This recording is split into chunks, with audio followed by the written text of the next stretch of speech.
Welcome to Episode 5. Today, we move beyond describing customer churn to actually predicting who is likely to leave. We will explore the most common family of machine learning tasks, yes or no classification problems. Throughout this course, customer churn has been a recurring theme. We have analyzed, segmented, and visualized it. In this video, we go a step further and build a predictive model to identify at-risk customers before they leave. In supervised machine learning, understanding the difference between regression and classification is fundamental.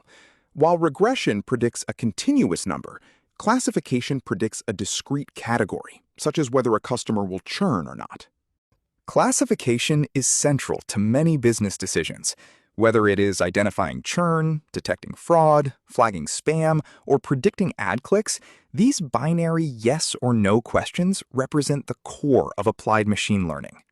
In this part of the video, we focus on building the target. Crucially, the label isn't just a column in your data. It is a business decision you must define.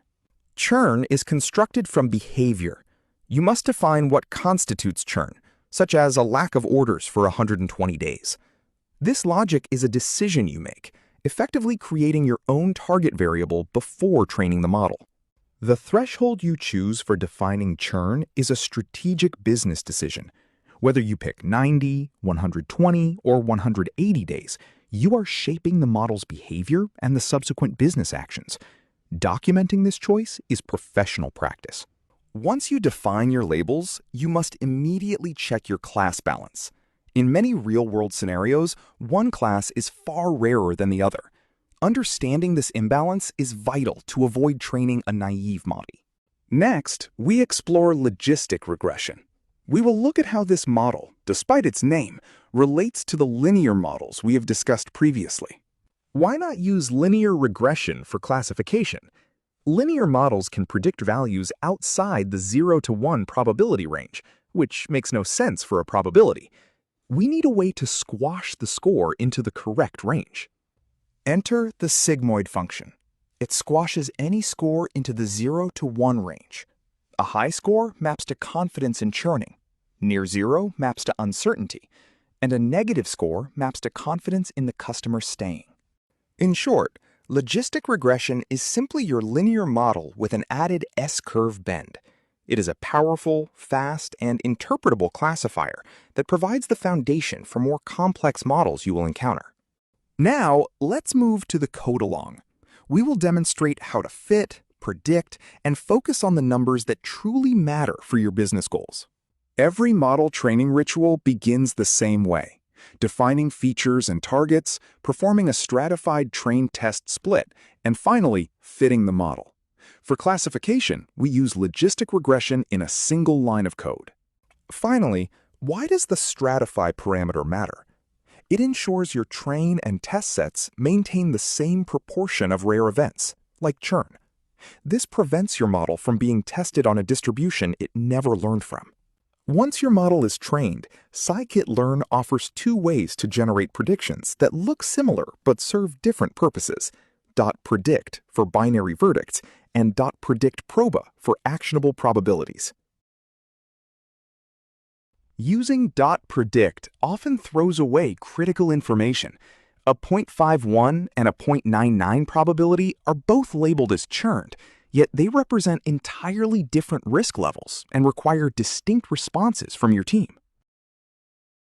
Professionals use probabilities to sort customers, allocate resources based on actual risk, and apply flexible thresholds that can change as business conditions shift without retraining the model. Thresholds are business choices. While 0.5 is the default, lowering it to 0.3 captures more churners at the cost of more false alarms. The right choice depends on the specific cost of a miss. Now, we shift to reading the model. Understanding the coefficients allows you to interpret the internal logic that drives your predictions. Coefficients reveal the model's logic. For example, a positive weight on recency confirms that dormancy predicts departure, while other features might push the probability in different directions. Always remember the helmet rule. The model predicts, it does not explain. Coefficients represent associations, not causes. A correlation in data does not imply that one event caused the other.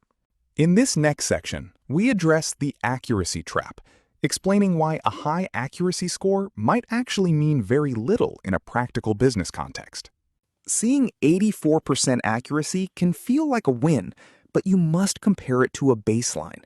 If 80% of your customers stay, a model that simply predicts no churn for everyone is already 80% accurate. Ignoring the base rate is a common trap. When classes are imbalanced, simple accuracy can be misleading. To succeed, you need metrics that specifically evaluate the minority class. We leave this lesson on a cliffhanger. Is your model actually learning or just memorizing the majority? Tomorrow's episode introduces the tools to answer this question once and for all.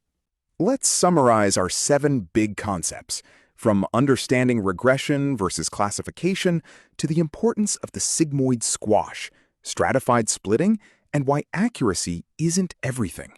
Keep these 3 takeaways in mind. Your label is a business decision. Logistic regression is just a linear model with a bend, and probabilities are more valuable than simple binary verdicts. Classification is a workflow, not just an algorithm. From labeling and splitting to fitting and interpreting probabilities, each step relies on the one before it to ensure meaningful results. Finally, we have prepared a hands-on notebook for you to practice building your own classifier. Dive into the code to see these concepts in action. Let's break down the step-by-step workflow for building your churn model. First, define a clear churn rule with a specific recency threshold. Document your reasoning, as you'll need to defend it. Next, check your class balance to see if special handling is required. Finally, fit your logistic regression model using a stratified split. Once the model is ready, produce a call sheet by sorting test customers by their churn probability. Display the top 10 for immediate action. Lastly, interpret your model's logic by displaying the top feature coefficients, using the helmet rule to state that these associations aren't necessarily causal. Working with your own data? Apply this same binary classification workflow to any target your business cares about. Whether it is tracking repeat orders or email engagement, the key is defining your target deliberately, not just selecting it because it is convenient. Defend your threshold with actual business logic. Remember that this churn model is the backbone of our module. In this episode, we build the classifier and call sheet.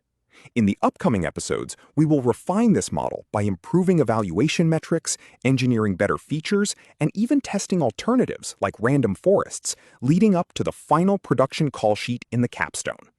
Use this quick reference guide to keep your scikit learn tasks organized.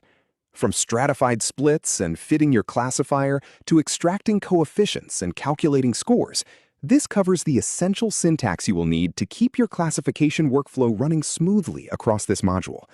This program was brought to you by the Series of Thoughts team and Technovative AI.